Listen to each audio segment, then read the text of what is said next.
वनवास का समय था। श्री राम, माता सीता और लक्ष्मण गंगा नदी के तट पर आकर रुके। सूर्य ढलने को था।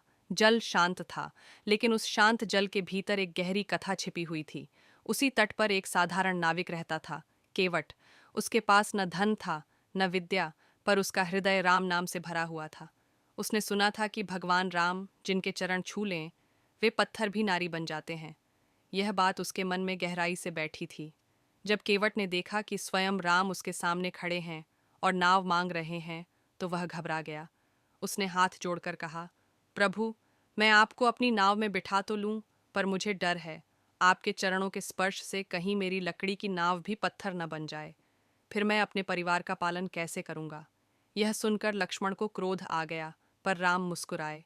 उनकी आंखों में कोई अहंकार नहीं था, केवल करुणा थी।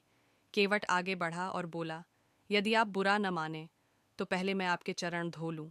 जब तक आपके चरणों का प्रताप इस जल में समा न जाए, तब तक मैं निश्चिंत नहीं हो सकता। श्री राम ने बिना कुछ कहे अपने चरण आगे बढ़ा दिए। केवट कांपते हाथों से राम के चरण धोने लगा। वह जल नहीं था, वह भक्ति थी। उसकी आंखों से आंसू गिर रहे थे और हृदय राम नाम में डूबा हुआ था। जब चरण धोवन पूरा हुआ, तब केवट ने पूरे प्रेम से उन्हें नाव में बिठाया।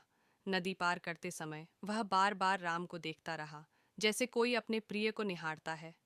नदी पार होने पर राम ने उतरते समय कुछ मुद्राएं आगे बढ़ाईं। केवट तुरंत पीछे हट गया। उसने कहा, प्रभु, आपने तो मेरे जन्म जन्म के बंधन काट दिए। आज आपने मुझे यह सिखा दिया कि मैं केवल नाविक नहीं, आपका मित्र हूँ। मित्र से कोई मूल्य नहीं लिया जाता। राम की आंखें भर आईं। उन्होंने केवट को गले लगा लिया। उस क्षण एक साधारण नाविक अमर हो गया, न किसी यज्ञ से, न किसी तप से, केवल निष्कपट भक्ति से। और तभी सिद्ध हुआ, ईश्वर के सबसे निकट वही होता है जो उन्हें अधिकार से नहीं,